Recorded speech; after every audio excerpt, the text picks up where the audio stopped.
He will not be mocked. He will not be mocked. Don't touch me. He will not be mocked. The greatest deception here is this is not one nation under God. It never was. Had it been, it would not have been. No. It would not have been. Constitution would not have been written by Freemasons. They go against God. You cannot serve two masters. You cannot serve two masters. Praise be to God, Lord Jesus Christ.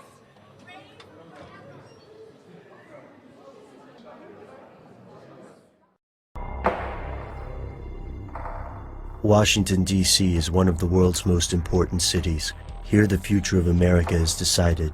But who makes these decisions? The President? Congress? Some believe there is a force behind the throne of elected office, one with international reach and none of the rules constraining public officials, the Brotherhood of Free and Accepted Masons. Could Freemasons really control Washington? How do we know? Here are the facts.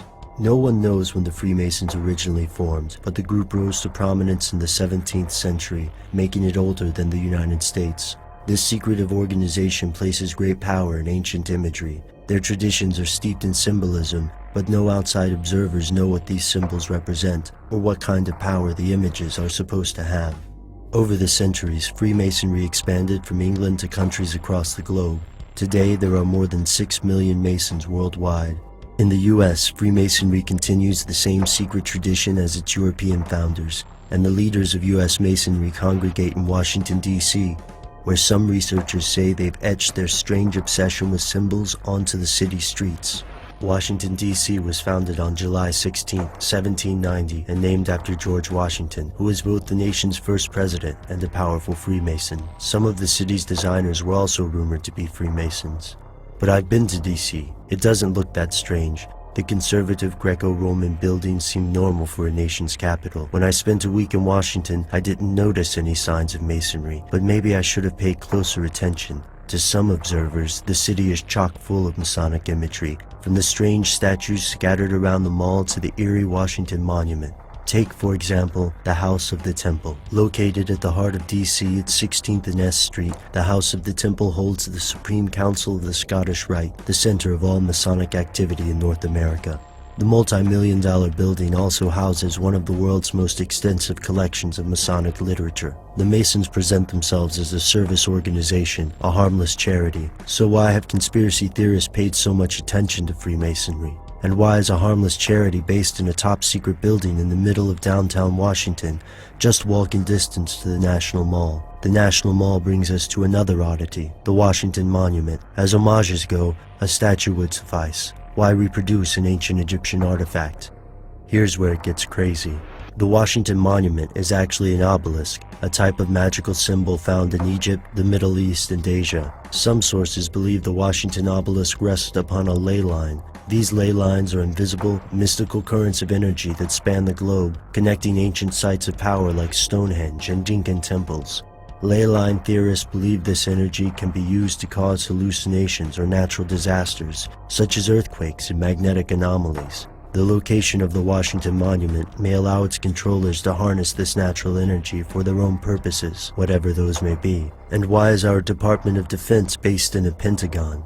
Speculation varies. Some anti-Mason activists believe the Pentagon is built to replicate earlier structures built by the Knights Templar, one of history's most successful secret societies and the world's first international bankers. Others think the shape of the Pentagon creates a reservoir of energy from the ley lines, giving Washington's rulers a way to store the harnessed potential. Think of it as a gigantic battery, slowly building up a charge. These buildings are strange, but architecture doesn't necessarily mean a secret society controls Washington.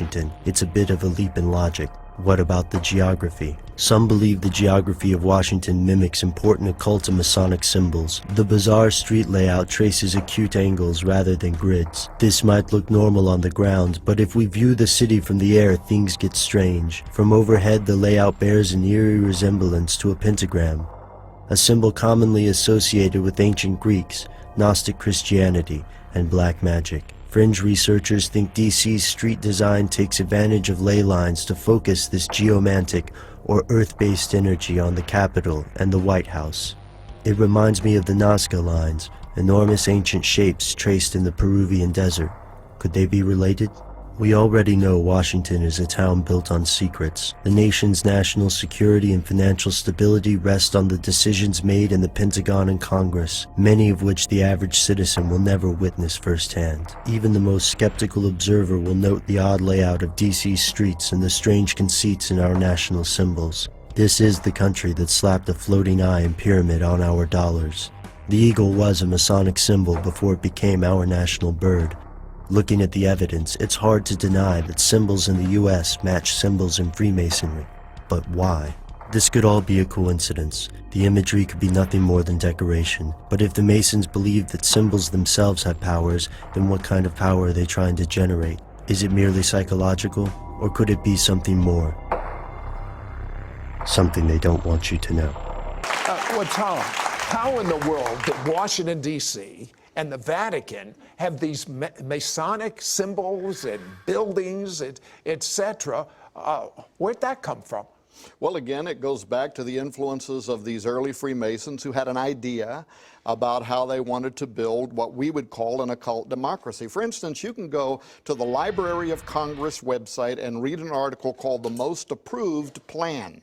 And this goes back to early America, where they were advertising for different architectural firms to submit their plan about how the capital city could be built. And after all the plans came in, our own government website says they were all rejected because Thomas Jefferson wanted a plan that would be based similar to the design in Rome, where you would have a dome facing an obelisk, and furthermore, he wanted it dedicated to all pagan gods. That's on our own government website, so that's exactly what this represents the sexual organs. They say the Washington Monument, and you say the Capitol represents that. What does that mean in Masonic and occultic terms? Well, because the Freemasons, a great deal of their mysticism is based on ancient Egyptian magic. And this design, a dome, which is the ever-pregnant belly of Isis in their mythology, facing an obelisk, which is the erect manhood of the god Osiris, was a magic utility. This was designed in ancient Egypt for one purpose, and that was to raise from the underworld the spirit of Osiris so he could take his place in the Pharaoh, so that the country, Egypt, could have divine representation in their king. Well, that's exactly the template you have laid out in Washington, D.C. It's exactly the template you have at the Vatican. Why is it the same things in the Vatican? Same thing at the Vatican, where you have a dome facing an obelisk. As a matter of fact, the obelisk in St. Peter's Square was removed from the ancient city of Heliopolis, where it was built and dedicated to the god Osiris. And when they took it to the Vatican, and when Pope Sixtus had it put in the middle of the square there, he actually performed an exorcism on it, trying to expel the demon of Osiris from the obelisk. And again, this Osiris is the same, it's a code for Antichrist of the New Covenant. Well, it is the god Apollo to the Greeks. In fact, you see that marriage not only on the Great Seal. Look at the Statue of Liberty, who was built by Eiffel, the famous Eiffel Tower builder, that was built by French Freemasons. That's a cult too? Well, it is, according to its own literature, you can look it up and read it yourself. It was built to have the body of Isis, which was dedicated to Osiris, and the head of Apollo. So once again, it is the marriage of the Egyptian Osiris and the Greek god Apollo, which is one and the same, according to many ancient historians. Now, you say there's a Masonic significance even to 9/11. Well, we believe there is. And without getting bogged down, President George W. Bush, January 20th, 2001, he steps up, he gives his inaugural, and twice he refers to the angel that rides in the whirlwind and directs this storm. Where'd that term come from? That is a Freemason, well, first of all, it's an occultic term. It refers to Metatron. There's various names for the angel in the whirlwind, but for years, in fact, for at least a decade before 9/11, occultists said that when it came time to initiate the New World Order, the code word would be the angel in the whirlwind. And if you go in, where I have been, into the house of the temple, the headquarters of the 33rd degree Freemasons, they have a dedicatory in there to George W. Bush for donating more than $1 million to help propagate Freemasonry in the United States. I want to talk about the Diane Reddy incident how she exposes Freemasonry in front of Congress. You know, when I woke up this morning and I turned on the TV and I saw this on CNN, I was in pretty much shock, and I uploaded that footage to my channel. And after giving it some thought and seeing this replayed on CNN and Fox News and some other stations, some other news stations, it caught my suspicion. You know, why would they replay this over and over on their controlled TV? You know, I can understand if this was aired on live TV once and it wasn't put back on TV or in the media over and over again. But once they do that, that means they want this to get out. When they constantly repeat this on their controlled media over and over again, they want this message to be out. And let me just say, the Illuminati, they're very sneaky in the way they operate. You know, they want to expose themselves at a certain level, and it's going to set something up here. You know, this is part of the theater you see on TV that at this time we don't get, we might not understand completely, but it all makes sense later on. But trust me when I tell you, you know, this was a staged event, just like so many other staged events that happen on TV. And another thing I want to mention as well, pay close attention as she's pulled away from the mic, as she's supposedly exposing Freemasonry. Her voice level doesn't change. It remains the same level as she's pulled away from the mic. So to me, that's a real dead giveaway. They want to make sure this message gets out. You know, so you know, this is how they operate. You know, they're very sneaky, and TV's controlled. So it all, you know, after we, you know, see this on TV, a lot of us get excited and are happy that someone's supposedly exposing, you know, this government. But they're one of them, unfortunately, you know, and they're playing us. You know, even the ones that are awake, you know, we get played as well sometimes too. But after we sit back and focus and think it out, we can all piece this together. He will not be mocked. He will not be mocked. Don't touch me. He will not be mocked. The greatest deception here is this is not one nation under God. It never was. Had it been, it would not have been. No.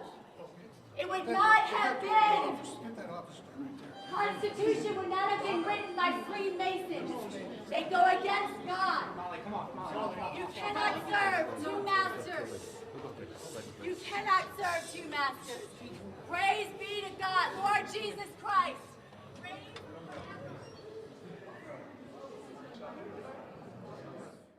On. However, said, when you get past the 32nd degree, when you go to 33rd degree Freemasonry, it becomes something entirely different. Okay, what if someone was a 33rd degree Mason, what would they know that the others don't? Well, for instance, I had a state senator ask me basically, he said, were you aware that at the inauguration of every United States president, that in Washington, D.C., an occult ritual is held to raise the spirit of Osiris from the underworld so that it can take its rightful place in every United States president? That absolutely blew me away. Yeah, I thought, this is within Masons? that's within Masons. As a matter of fact, I went there to verify it myself. I took my wife, Nita, with me, but I wanted to know if that was a fact, because if that's true, that's an astonishing idea that an occult ritual such as that would be held. This is not one nation under God. It never was. Had it been, it would not have been. No. It would not have been. Constitution would not have been written by Freemasons. They go against God. You cannot serve two masters. You cannot serve two masters. Praise be to God, Lord Jesus Christ.